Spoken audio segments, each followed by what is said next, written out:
Halo, Assalamualaikum warahmatullahi wabarakatuh. Halo kawan-kawan dimanapun Anda berada, bersama saya lagi Ahmad Satria Fazrul Rahman. Oke, kawan-kawan, para subscriber, para viewer, para penonton dimanapun Anda berada, pada kesempatan kali ini saya tidak akan berbicara tentang sepak bola terlebih dahulu. Saya akan berbicara tentang isu yang sekarang atau saat ini memang sedang ramai dibicarakan, dan saya merasa bahwa saya harus juga bersuara terkait hal ini. Tidak boleh tinggal diam. Ini saya merasa bahwa saya memiliki tanggung jawab moral sebagai manusia, terutama ya sebagai manusia dan juga sebagai eh, warga negara Indonesia yang baik, bahwa saya memiliki platform atau memiliki channel ini, dan saya harus juga ikut bersuara agar dapat didengar oleh halayak banyak, oleh banyak orang.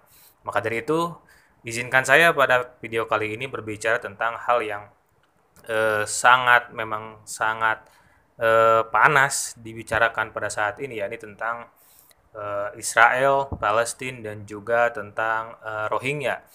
Oke, sebelum kepada Palestina dan Israel, saya akan berbicara terlebih dahulu tentang para pengungsi dari Rohingya yang banyak entah terdampar di Indonesia atau entah mendamparkan diri datang ke Aceh ke sana. Karena memang beberapa hari ke belakang terdapat beberapa kapal para pengungsi dari Rohingya yang mendarat di Aceh.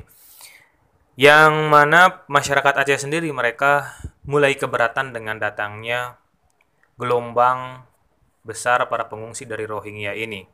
Beberapa waktu yang lalu memang kita mendapatkan berita kemanusiaan yang sangat menyedihkan, di mana masyarakat atau suku Rohingya yang berasal dari Myanmar ini mendapatkan genosida atau mendapatkan perlakuan yang tidak baik dari pemerintah Myanmar dengan membantai mereka. Mohon maaf ya, jika kata-katanya terlalu keras. Tapi memang eh, masalah ini bukan pada waktu itu saja, memang sudah beberapa tahun yang lalu, beberapa dekade yang lalu memang masalah ini sudah memicu terjadinya pembantaian masyarakat atau suku minoritas di Myanmar ini. Karena memang Myanmar mereka tidak tidak menerima bahwa suku Rohingya adalah salah satu dari suku yang berada di Myanmar. Nah, pada waktu itu banyak yang mengungsi ke beberapa negara. Ada yang ke Bangladesh, kemudian ada yang Malaysia, dan juga ada yang ke Indonesia, kawan-kawan. Yakni di Aceh. Nah, warga Aceh menerima dengan baik karena melihat sisi kemanusiaan, dan juga mereka kan memiliki agama yang sama, yakni agama Islam. Sayangnya, sayangnya penerimaan masyarakat Aceh, kemudian penerimaan warga Malaysia sendiri itu menurut saya eh, mereka atau para pengungsi itu menurut saya menuntut lebih. Mereka menuntut lebih dari apa yang mereka dapatkan. Padahal apa yang telah mereka dapatkan itu lebih daripada cukup menurut saya ya. Diberi makanan dengan lauk pauk yang sangat layak, dengan gizi yang tercukupi, kemudian mendapatkan shelter atau mendapatkan tempat tinggal sementara, meskipun sementara ya kawan-kawan, tapi menurut saya itu sangat layak, sangat layak. Mohon maaf ya kawan-kawan, ada suara bising di belakang karena itu suara perbaikan di rumah ya kawan-kawan. Oke, nah tuntutan ini terutama di Malaysia, saya banyak baca berita bahwa di Malaysia mereka menuntut tanah karena mereka sudah ada salah satu orang Rohingya yang di Malaysia itu yang sudah merasa bahwa mereka berkontribusi banyak, terutama berkontribusi terkait ekonomi kepada Malaysia, makanya Malaysia harus memberikan tanah. Nah, ini pula yang dialami oleh rakyat Aceh ya kawan-kawan, di mana rakyat Aceh juga merasa keberatan dengan sikap mereka yang menurut mereka, karena saya tidak mengalami sendiri terkait hal ini ya, yang menurut mereka itu merasa tidak bersyukur. Jadi saat diberikan nasi malah mereka merasa kurang. Banyak sekali konten netizen dan konten kreator di Indonesia juga yang memberikan sindiran-sindiran bahwa sindiran-sindiran terkait nasi yang menurut mereka terlampau kecil porsinya, padahal menurut kita itu lebih daripada cukup. Nah, itu ya kawan-kawan. Kemudian mereka juga banyak yang kabur dari penampungan-penampungan dan juga berbuat hal yang tidak mengenakan bagi warga Aceh. Ya, secara ya mereka memiliki eh, kebudayaan yang berbeda, kemudian latar belakang yang berbeda. Pastilah susah ketemu antara dua budaya yang berbeda di sebuah daerah. Saya tidak menyalahkan warga Aceh atas penolakan mereka. Dan saya juga tidak menyalahkan mereka ya juga yang memiliki hati rasa kemanusiaan yang ingin menolong. Yang saya sayangkan hanya satu yang saya sayangkan. Hal yang saya sayangkan adalah sikap sikap warga Rohingya atau suku Rohingya yang tidak menunjukkan rasa terima kasih, minimal rasa terima kasih terlebih dahulu, kemudian mereka menghargai kita lah ya. Apalagi saya memang enak ketika melihat salah satu video yang menunjukkan bahwa salah satu dari mereka berbicara bahwa Indonesian money is small. Memang itu fakta ya kawan-kawan. Memang fakta bahwa nilai mata uang rupiah memang kecil. Memang itu fakta. Tapi setidaknya mereka kan sedang ditolong. Mereka sedang ditolong oleh kita yang juga tidak memiliki ekonomi yang kuat. Mereka datang ke Indonesia, harusnya mereka tahu bahwa Indonesia bukan negara seperti negara adikdaya lainnya. Kita juga masih memiliki banyak masalah. Jadi kita membantu sebisanya. Dan apa yang kita bantu pun menurut saya adalah lebih dari cukup. Maka dari itu saya juga menyayangkan sikap mereka yang kurang kurang pandai bersyukur terhadap hal ini. Oke, sisi kemanusiaan telah kita tunjukkan kawan-kawan ya, telah kita tunjukkan. Bahkan kita sendiri bangsa Indonesia, sebenarnya kita tidak menandatangani ya kawan-kawan. Kita tidak menandatangani eh, apa ya? Tidak mendatangani persetujuan. Ini pula yang disampaikan oleh Mahfud MD ya. Mahfud MD menegaskan bahwa pengungsi Indonesia tidak terkait sama sekali dengan Indonesia karena memang Indonesia tidak mendatangani United Nations High Commissioner for Refugees atau UNHCR ya. Kita tidak menandatangani itu. Kita saja yang tidak menandatangani itu, tapi kita tetap memiliki hati untuk menolong mereka. Nah, ini seharusnya mereka harus bersyukur, bukan istilahnya kalau eh, di dalam apa? Di dalam istilah bahasa Indonesia, air susu dibalas dengan air tuba. Nah, ini yang tidak diinginkan oleh kita. Harusnya menunjukkan rasa syukur kepada kita, kepada Allah pertama, kemudian berterima kasih kepada rakyat Indonesia yang ingin menolong. Kalau kita lihat ekonomi warga Aceh sendiri, itu kan ya mohon maaf masih membutuhkan bantuan juga. Sama seperti di daerah-daerah yang lain, di daerah saya juga sama. Tidak semua warga Indonesia memiliki kecukupan, tapi di tengah-tengah keterbatasan warga negara Indonesia, kita masih bisa menyisihkan sebagian harta kita untuk membantu mereka. Nah, ini yang tidak disyukuri oleh mereka. Saat mereka bisa makan, masih bisa makan dengan makanan yang layak, banyak di sana rakyat Indonesia yang tidak memiliki akses terhadap itu. Kenapa mereka tidak bersyukur terhadap hal minimal makan saja?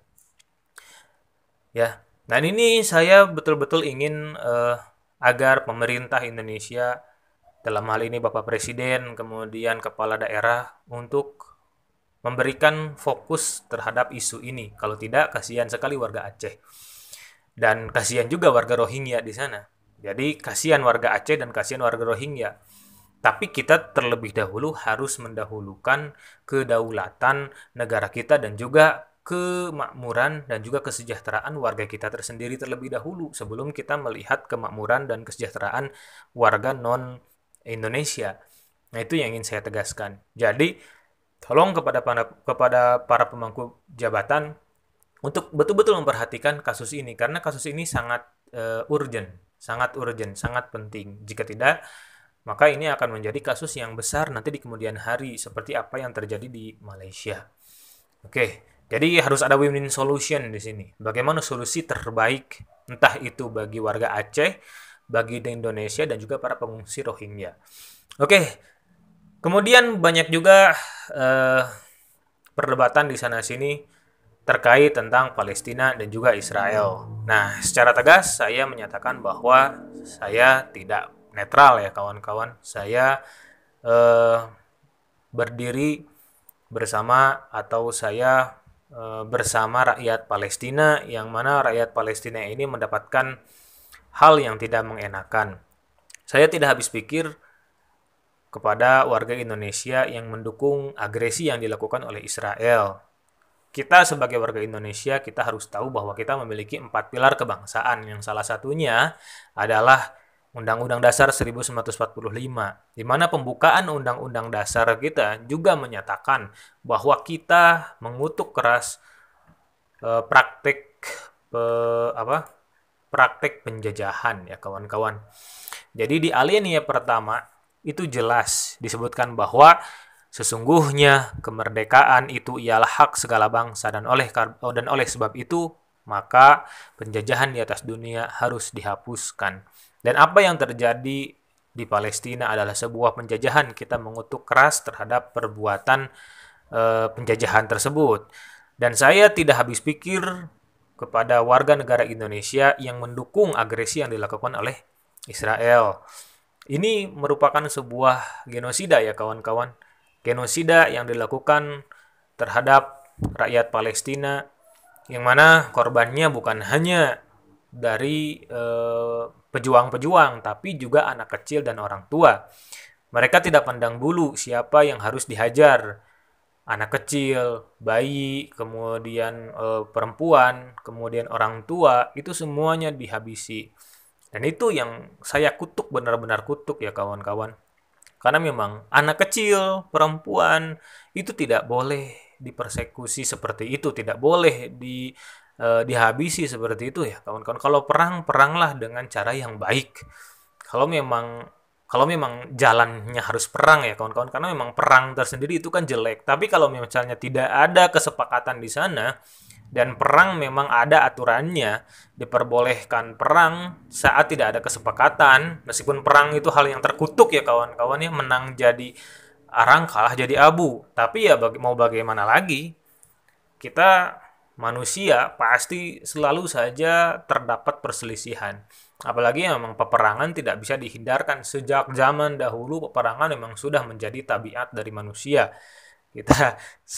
Kita sudah nonton lah ya, kita Shingeki no Kyojin atau Attack on Titan, di mana perang sudah berakhir saat perang melawan Titan gitu. Jadi tujuan dari ya saya ke anime sedikit ya kawan-kawan. Tapi emang ini relate banget dengan kehidupan kita manusia.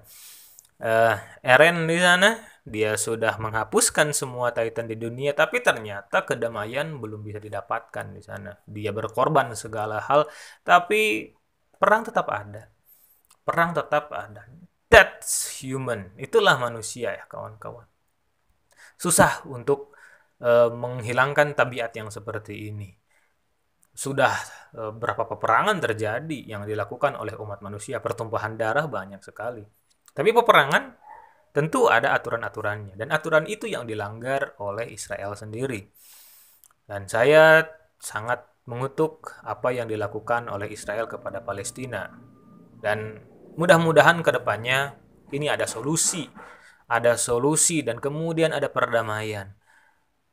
Palestina merdeka, kemudian Israel tidak melakukan hal keji tersebut ya kawan-kawan. Oke kawan-kawan, itu saja yang bisa saya sampaikan di video kali ini. Terima kasih telah mendukung Palestina dengan segala upaya, doa minimal, kemudian apapun yang kita lakukan, contohnya boykot produk, itu silahkan, itu kebijakan masing-masing. Kita tidak bisa memaksakan setiap orang, tapi dengan melakukan boykot tersendiri ada impact-nya terhadap kemajuan dari produk-produk lokal yang dimiliki oleh kita sendiri ya kawan-kawan. Jadi masyarakat kita lebih aware terhadap produk-produk lokal nih. Nah, ini sisi positif yang lain. Nah, kemudian daripada itu, mari kita bersama-sama lebih sadar ya dengan sisi kemanusiaan kita. We don't need to be Muslim contohnya. We don't need to be uh, that group of people. Kita nggak usah menjadi mereka untuk kita merasakan apa yang mereka rasakan. Cukup saja kita menjadi manusia, maka kita akan merasa memiliki perasaan yang sama atau sikap empati kita akan muncul di sana sebagai sesama manusia. Dan untuk Rohingya tersendiri jangan disamakan kasusnya dengan kasus di Palestina. Ini sangat berbeda sekali ya kawan-kawan. Sangat berbeda kasus Rohingya dan Palestina. Kenapa sih ke Rohingya tidak malah mengusir, tapi kalau Palestina malah didukung? Nah, tolong jangan disamakan. Ini nggak apple to apple, nggak berimbang sama sekali kasus yang diperdebatkan ini. Tolong bedakan bagaimana backgroundnya ya kawan-kawan. Bagaimana kita melihat secara keseluruhan terhadap dua kasus tersebut. Oke kawan-kawan, itu yang bisa saya sampaikan. Kurang lebihnya saya mohon maaf. Saya Ahmad Setia Fazlur Rahman. Terima kasih telah menonton. Nantikan video-video saya di masa-masa yang akan datang. Assalamualaikum warahmatullahi wabarakatuh.